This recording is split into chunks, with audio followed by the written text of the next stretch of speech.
আসসালামু আলাইকুম। আমি অনামিকা। অনামিকা স্বপ্ন কুটিরের নতুন আরেকটি ব্লগ ভিডিও নিয়ে চলে আসলাম। আজকে আমি রান্না করব পোলাও চাল দিয়ে পায়েস। সাথে আমি একটু গুড় দিব লাস্টে, একটু ঘ্রাণটার জন্য। এখানে আমি দুধ নিয়ে নিয়েছি। আমি দুই ধরনের দুধ এখানে দিয়েছি, মানে গরুর দুধ, সাথে অল্প করে গুঁড়া দুধ দিয়েছি, কারণ গরুর দুধ দিয়ে অতটা ঘন হয় না। এর জন্য দুই রকমের দুধ দিয়ে এটা আমি জাল করে নিচ্ছি। আর এখানে আমি পোলার চালটা ধুয়ে রেখেছি। এখানে আমি আধা পট, মানে কনডেন্স মিল্কের যে ডিবাগুলো থাকে সেই ডিবার আধা পট দিয়েছি।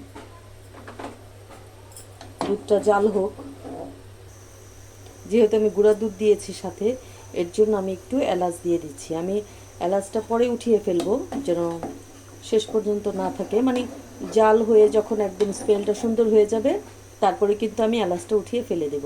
তো আমি এটা চুলাটাকে একদম বাড়িয়ে দিচ্ছি।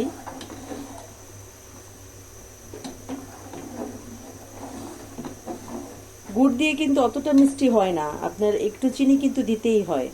হ্যাঁ, তো আমি একটু চিনি দিব, লাস্টে আমি গুড় দিব, যেন গুড়ের একটা ঘ্রাণ থাকে। গুড়ের তো আসলে অতটা মিষ্টি ভাব থাকে না, চিনির চেয়ে কমই থাকে। এর জন্য আমি চিনি গুড় দুইটাই ব্যবহার করব। আমি এখন এটাতে চিনি দিয়ে দিচ্ছি।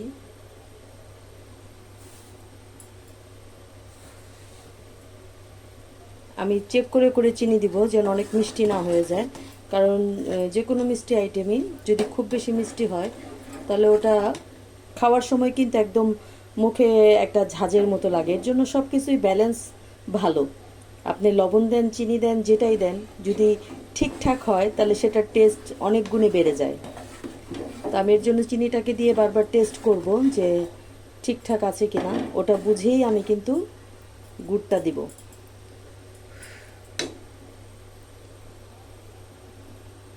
আমি গুড় পরে দিব, চিনি লাগলেও আমি পরে দিব।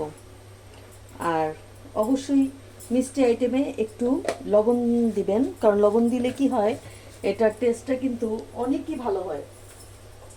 অনেক যে বেশি দিতে হবে আপনার তা কিন্তু না, একটা আন্দাজ করে যে আমি এতটুকু মিষ্টি আইটেম রান্না করছি, এতটুকুর মধ্যে এতটুকু লবণ দিব, এই যে আমি এতটুকু লবণ দিয়ে দিচ্ছি। এখানে কিন্তু খুব সামান্য, 1 চিমটি হবে।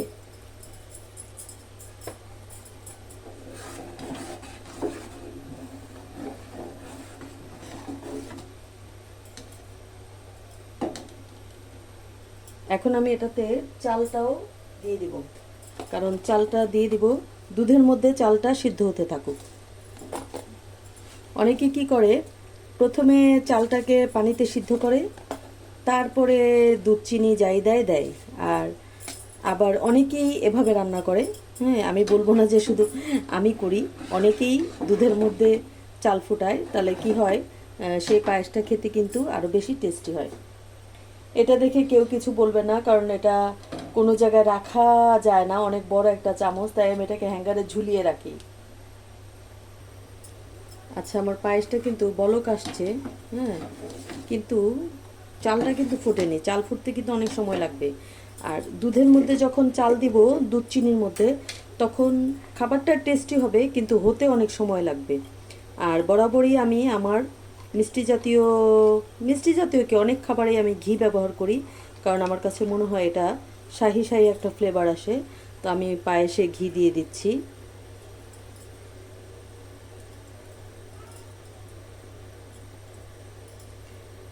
মন খুশি করে ঘি দিবেন, মন খুশি করে ঘি দিবেন, যেন টেস্টি হয়। আর যদি আরেকটু ঘি লাগে আমি পরে দিব, কারণ এখন তো বোঝা যাবে না।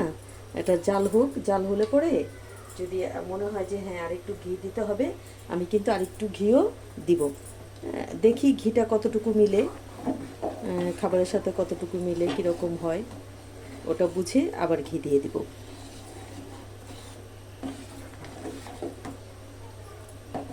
এভাবে পায়েস রান্না করে খেয়ে দেখবেন, খুবই ভালো লাগবে, খুবই টেস্টি হবে, টেস্টি হয়।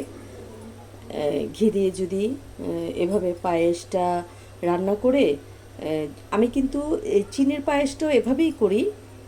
আর যেটা গুড় দেই সেটা আমি গুড় দিয়েও রান্না করি, চিনি দিয়েও দিই, গুড় দিয়েও দিই। শুধু গুড় দিয়ে পায়েস রান্না করলে মিষ্টিটা খুব কম হয়, চিনি কম বেশি লাগেই। এখন কারো কারো গুড় হয়তো বা অনেক ভালো হতে পারে, যেটা হয়তো বা চিনি আর সাথে দেওয়া লাগবে না, বাট আমরা যেই গুড়টা কিনি সেটাতে এত মিষ্টি হয় না। আর আমি এই গুড়টা আমি ইন্ডিয়া থেকে এনেছিলাম, যে গুড়টা আজকে আমি এটার মধ্যে দিব সেই গুড়টা আমি ইন্ডিয়া থেকে এনেছি। গুড়টা খুব ভালো ছিল, আমরা খেয়ে টেস্ট করে তারপরে কিনেছি। তো পায়েসটা হতে থাক, তারপরে আমি আবার আপনাদের সাথে আসবো, কারণ পুরোটা পায়েস তো এভাবে দেখানো সম্ভব না, তাহলে 3 ঘন্টা লেগে যাবে। ঠিক আছে, তো পায়েসটা হতে থাক, তারপরে আবার আসছি।